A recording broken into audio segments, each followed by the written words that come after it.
Hi, skiers. This is Gene Amole on the Rio Grande ski train to Winter Park, Denver's favorite winter playground. I've been telling you about this train for the past 2 years on the Meet the Boys program. And now I'm going to take you along for a ride on it to show you that I know what I'm talking about. First of all, the ski train is really the comfortable and convenient way to go skiing. There's always plenty of room for everybody in the big, warm coaches.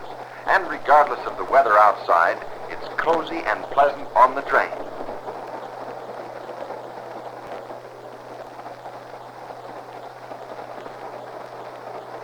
The coaches are equipped with specially built racks, too, to handle your skis and poles.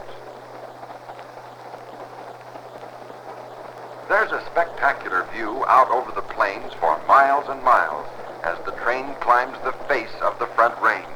And on a train, you don't have to sit still for a couple of hours. You can wander about as much as you can, visit with your friends.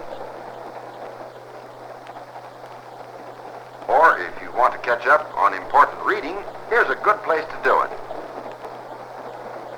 And then there's the snack bar, the most popular place on the train. Want a cup of coffee, a Coke, a sandwich, or a candy bar? Here's the place to get it in a friendly, informal atmosphere. Look at them go for those quick energies.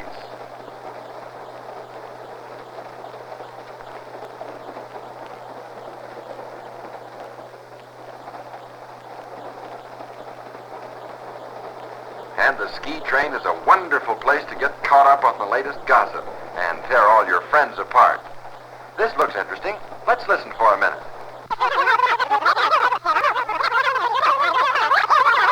Well, I never would have believed it. And now we're getting into some real mountains. That line of peaks is the Continental Divide, the top of the nation.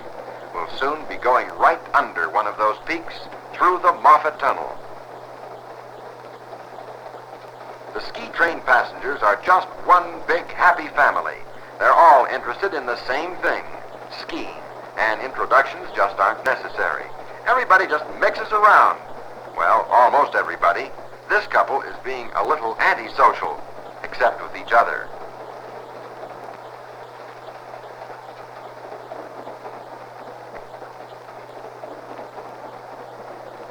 The ski train travels through the famous tunnel district of the old Moffat Railroad, now part of America's most scenic transcontinental route.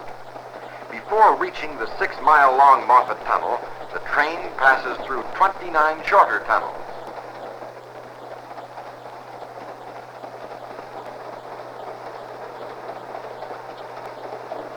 The train has been climbing steadily, and we are now getting into some real snow.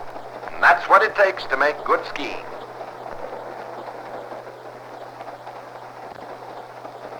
Here's a smart gal. She's getting her skis waxed, so she'll be all ready to go when we get to Winter Park.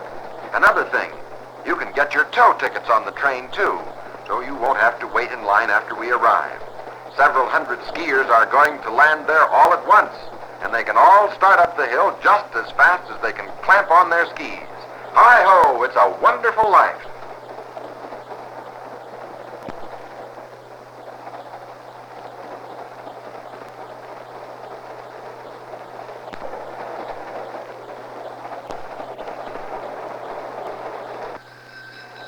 The ski train passengers always get a kick out of passing another train.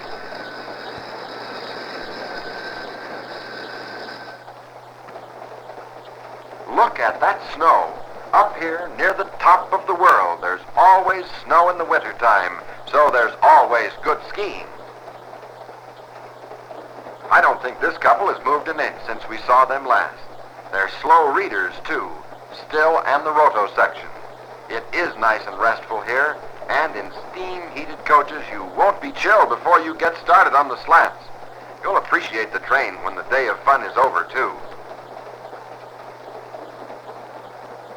We're getting close to the end of our journey now. Just ahead is the good old Moffat Tunnel that takes us right under the Continental Divide, instead of having to fight the weather on a high mountain pass.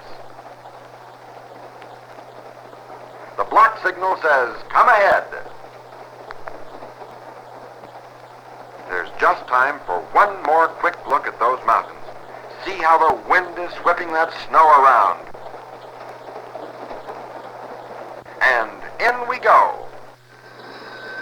Now, if you'll just imagine a lapse of 10 minutes, which will give you time to tighten up your ski boots, and out we come on the other side of James Peak, and we're at Winter Park.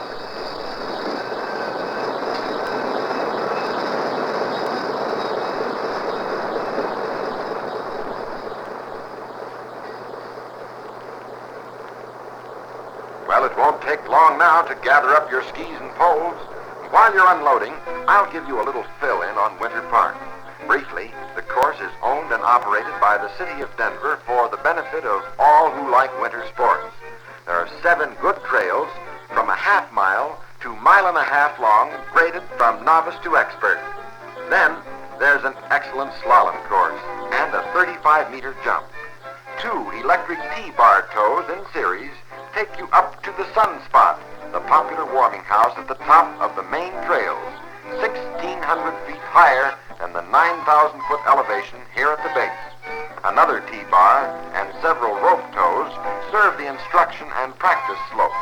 There's a big warming house, a ski shop where you can rent or buy equipment, a good restaurant, ski patrol headquarters, a bunkhouse that'll take care of 150 skiers. In short, Winter Park has everything, so let's go skiing.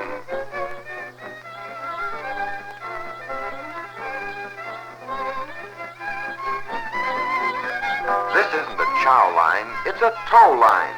Each of the 3 T-bars can handle 600 skiers an hour, so nobody has to wait very long. These ski tows take all the drudgery out of skiing by enabling you to defy the law of gravity. There's a little bit of a trick to riding a T-bar, they tell me, but it looks easy enough from here.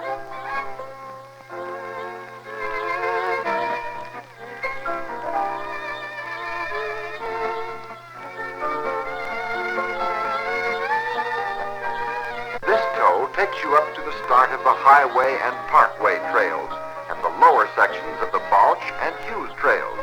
Then the upper tow goes on up from there to the top of the mountain. It's quite a sight to watch these skiers skimming along uphill, and the view is magnificent. From the top of the tow, a fascinating panorama spreads out below. We're just in time to watch the California Zephyr glide out of the west portal of the Moffat Tunnel. It has just passed the highest elevation on its 2,500-mile journey from Chicago to San Francisco.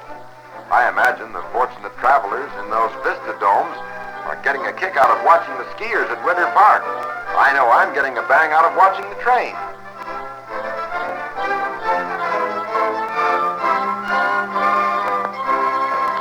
Now let's have some action.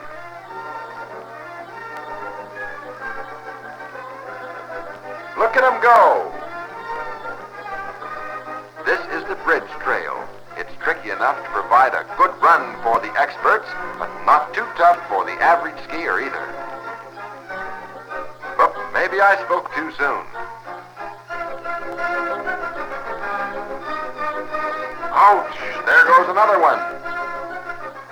Now let's go watch the jumping. The intercollegiate meet is being held today.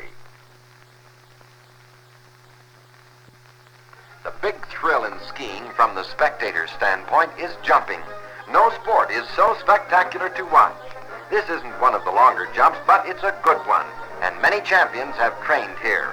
Right now, Hank Roth, representing Colorado U, is showing how it's done.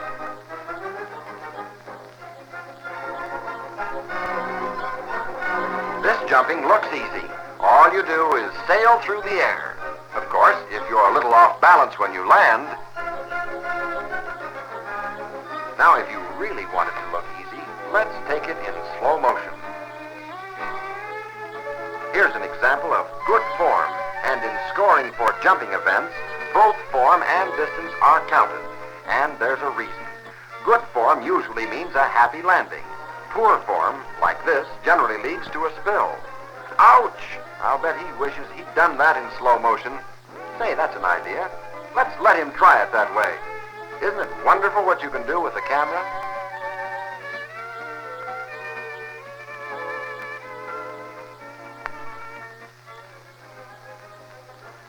another nice performance.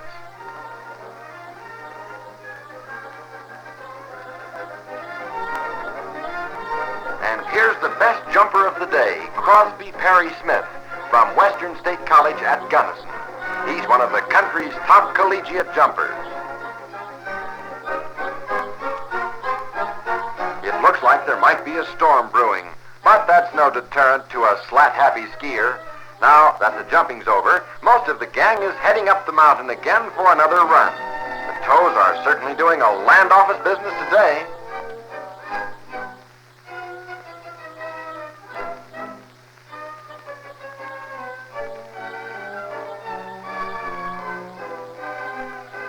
This isn't a race. It's just a bunch of weekend skiers cutting a few capers on the Lower Hughes Trail against a background of sunshine and shadow patterns.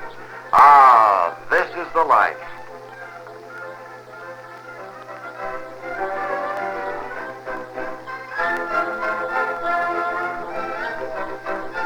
This might be a game of follow the leader, if you can figure out who's the leader.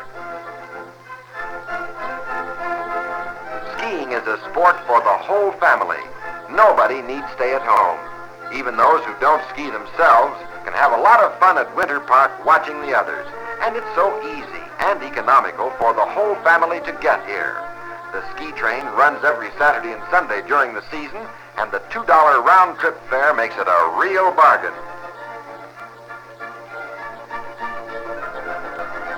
Well, it really is going to blow up a storm, but it won't stop these skiers.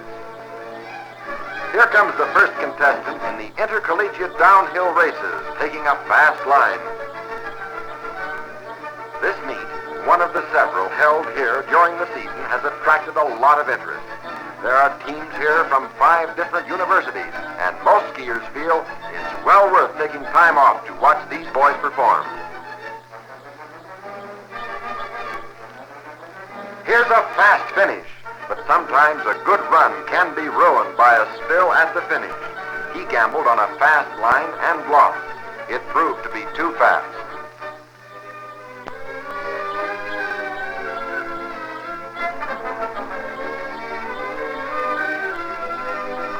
The slalom race is next on the program, and don't miss this. Here's a truly remarkable bit of motion picture photography. Using a telephoto lens, the cameraman caught an entire slalom run from start to finish. The skier is Ralph Ball, former coach of the Denver University team, showing the boys how it should be done.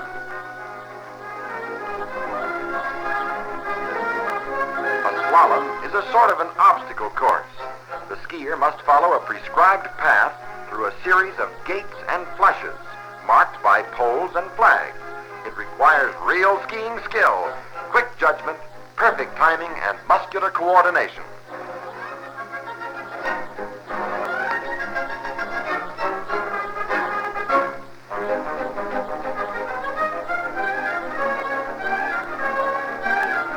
Well, here comes that snowstorm. It snows often at Winter Park, which is one very good reason this is such an ideal spot for skiing. Frequent falls of dry powder snow keep the runs in top condition. It's fun to ski while it's snowing, and sometimes it's nice to get out of the storm too. The ski train is parked close by, and the coaches are kept warm all day. Here's a comfortable spot to sit down, and you can watch the other skiers while you keep warm yourself.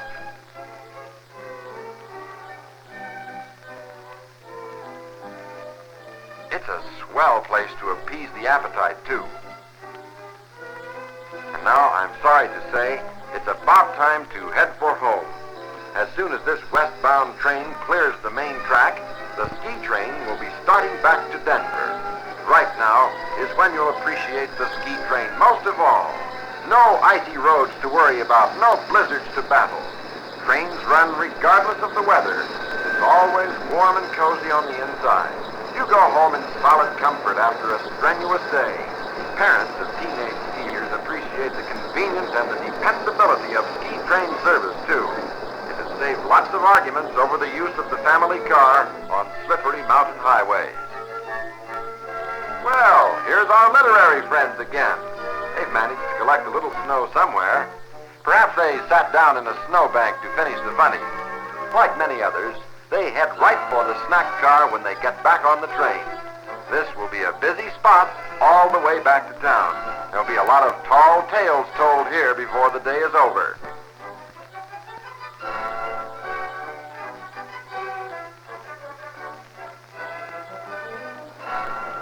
It's a shame to have to leave, but console yourself with the thought that it'll be easy to come back next week. The ski train runs every Saturday and Sunday. It only takes a couple of hours each way, so you can get in an entire day skiing and be back in Denver in time for dinner. And speaking of food, let's get back to the snack car. I could go for a sandwich and some of that hot coffee myself.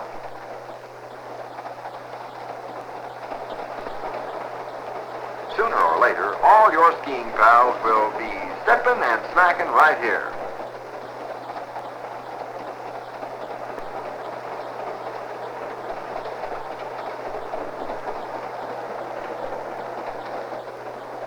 Take a look outside. Is that a blizzard? It makes you appreciate the warmth inside.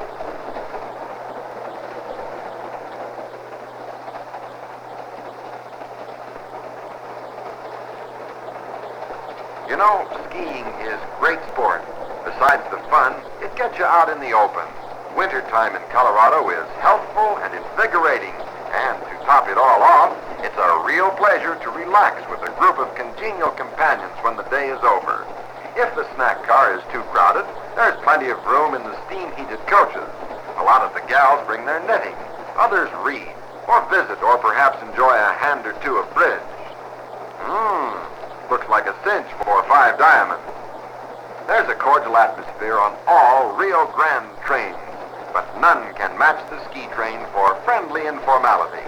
And its cozy warmth is doubly welcome when it's storming outside.